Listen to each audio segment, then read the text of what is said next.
Good morning. Good morning. Morning too, anyway. Yeah. Because we did arrive the night before yesterday. Yesterday we kind of stopped filming entirely after the Field Museum, so we probably didn't show you anything. But today we're going to try and be better about that. Yeah. We are headed to an architectural river boat cruise, so that's really exciting. I think it's like 75 minutes. We'll be on the boat going through the 3 different parts of the river, so really looking forward to that. And then probably we'll walk up the Magnificent Mile to the Museum of the City of Chicago, which should be pretty interesting too.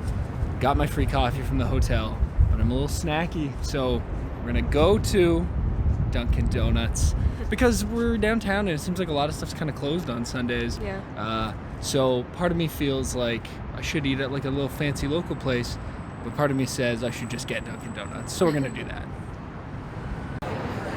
All right, we're where we thought we needed to go, and look at this line.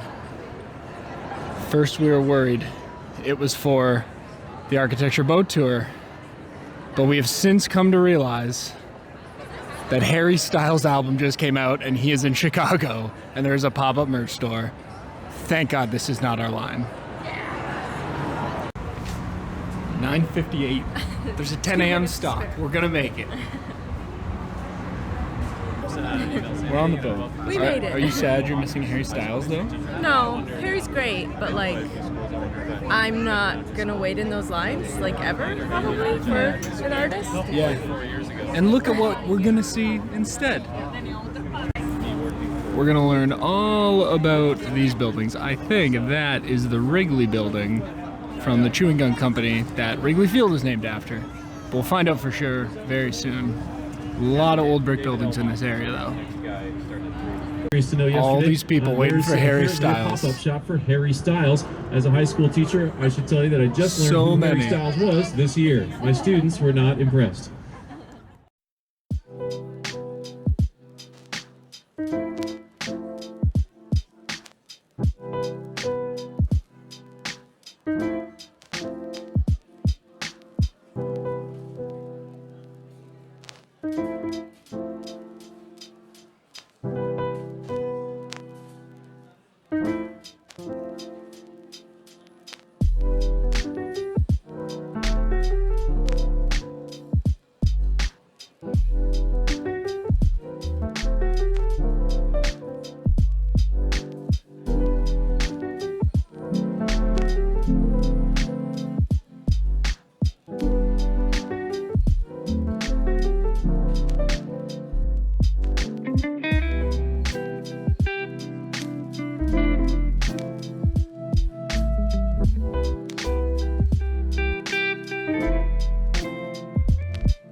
Think of the tour. It's great.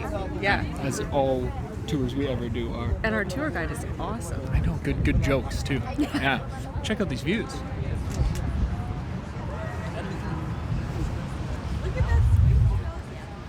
We're right at the mouth of the Chicago River, right before the lake, and we're gonna turn around, go park, and then figure out what we're gonna do next. So we finished our riverboat cruise tour. It was awesome. Like, Yeah. if you come to Chicago, for sure do that. Highly Yeah. recommend it. You get so much history, and it was over an hour and 15 minutes by the time we were done. Yeah, It almost was an hour and a awesome. half by the time we docked. for Really, sure. really good. So our boat happens to dock right at the Magnificent Mile. So Right we're at gonna, the southern tip of it. So Yeah. it's perfect. So we're gonna go walk around that area for a while. There's supposed to be really great shopping. See what we can find, I guess. Not that we're gonna buy anything, but But we might spend a lot of money. We don't know yet. who knows? See, Yeah. see what we can find. I'm gonna go try and find lunch. So yeah, let's see what happens. So right there is the bridge for Michigan Avenue, which is at the southern end of the Magnificent Mile. And the buildings right at the very foot of the mile is the Wrigley Towers. 2 towers, kind of hard to get a good glimpse of them here.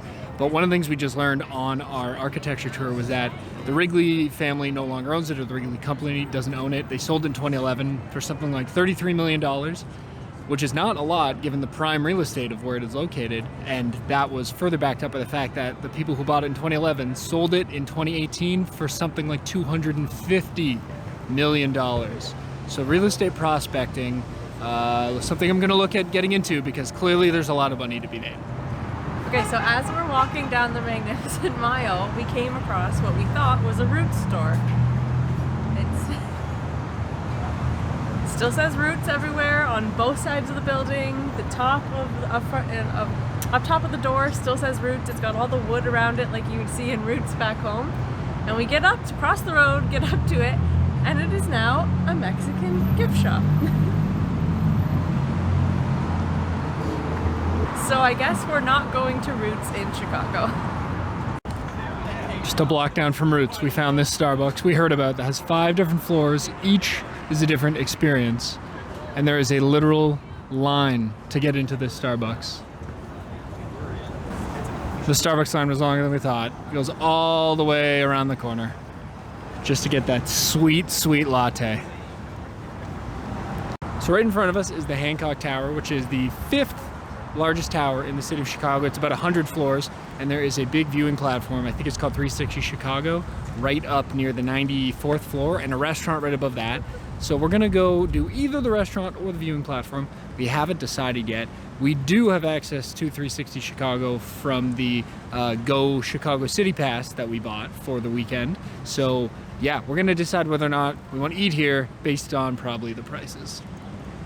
So we very much decided immediately after filming that last clip, probably not worth the price of going and eating at what I imagine is an overly expensive restaurant. We don't actually know, though. We don't know. We don't didn't know check. that's true. I'm just making assumptions based on totally unfounded anything.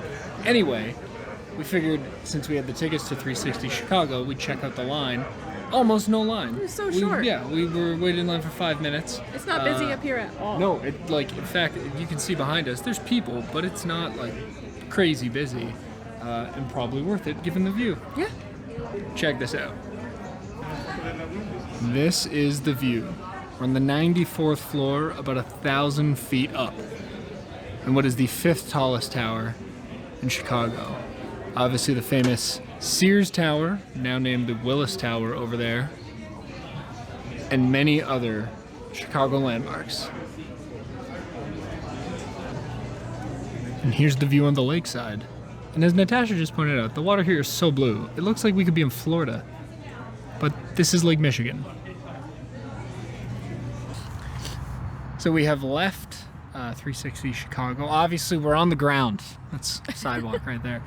And we have wandered through, I think, an area called River North. Basically just everything north of the Magnificent Mile up to a park which is right beside the Chicago History Museum, which is where we're gonna go. But first we gotta go find some food. Hopefully we can find something that is affordable in this area, because my friend did describe this as where the rich folk mingle daily. So, But I think where we're going, like, it's a little off the way. It's like where the second city Chicago is, and I think it has a lot of restaurants and bars in that area, so we'll be able to find something for sure. maybe we'll go to a comedy show later. We gotta see if we can get tickets. Yeah. All right.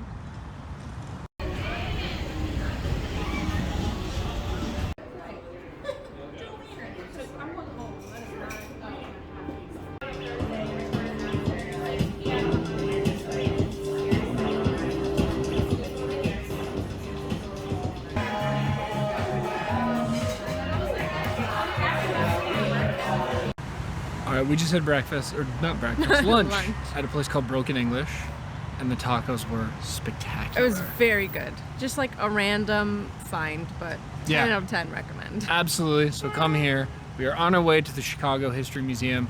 We hope we can get in. We have tickets with our Go City Chicago Pass, whatever that's called, and the light just changed, so we got to cross the road. We'll see you in there. So the last time we recorded anything was about 2:30 in the afternoon. It is now almost 9 p.m. So let me catch you up on everything we have done today. And it's just going to be me because Natasha's a little worn out. That is a lot of walking and for her little feet, and she just needs a break. So she's taking a hot shower, and you just get to hear from me. Sorry about that. So the Chicago History Museum, that was where we left off. That was the last place we recorded. We ended up spending about 2 full hours in there. Basically, we got kicked out when they closed because there is quite a bit of different stuff to do in there. Quite a lot of things you can actually learn about the city. First exhibit we saw was a bunch of dioramas that are from the very opening, I think, of the Chicago History Museum. So they've actually been around for over 90 years, and they just upkeep them really, and they've updated them a little bit. So now there's some lights and sounds and stuff.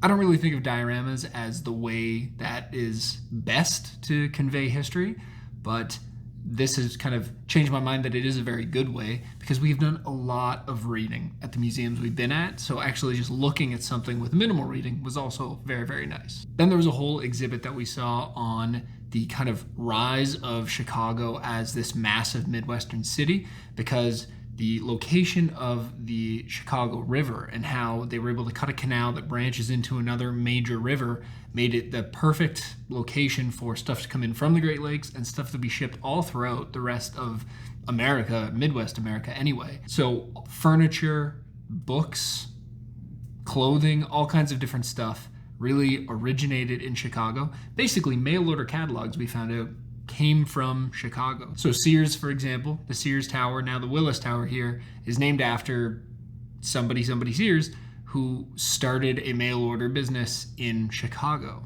There was a really good exhibit about the Chicago Fire of 1871, which burned down thousands and thousands of structures. It left a third of the city homeless by the time this fire went out, and it all originated from one barn northwest of the city. They don't know exactly how it started, but they know that is where it started, and it was like 3 days before they could get this fire under control.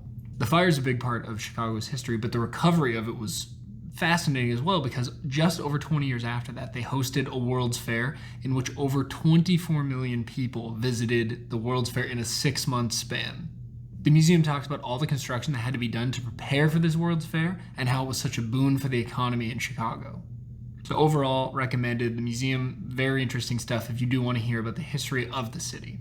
Once we left the museum, we took the L up to Wrigleyville, which is a really great area, of course, built around Wrigley Field. That's where it gets his name.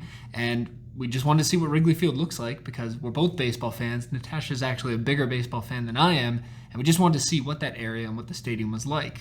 Turns out, super busy area. There was a Cubs game today. We looked at going, we just couldn't fit it into our schedule, but the game had gotten out maybe an hour and a bit before we got there, so the area was still packed. There's tons of bars and nightlife there. That is something we heard from a friend of mine about that area of Chicago, and actually, I think reflecting on it, we were talking about if we were to come back to Chicago, we'd probably stay in a different area.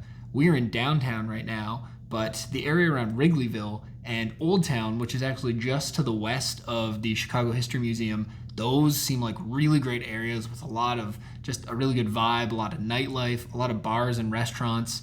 And that's probably what we were looking for a little bit on this trip. So I think if we come back, we'll probably stay in one of those areas. But back to Wrigleyville, one of the things in Wrigleyville is a donut place that we had heard about called Do Right Donuts. So we went in there just before 6 p.m. and they had basically nothing left on the shelves. Even though they're supposed to be open until 7, all they had was maple bacon donuts, and they just gave us one. And I will forever love Do Right Donuts for that. It was an awesome donut. So, of course, we'll come back there. If we ever go back to Chicago, go in, buy a maple bacon and donut if you come to Chicago. After that, we pretty much took the L right back here.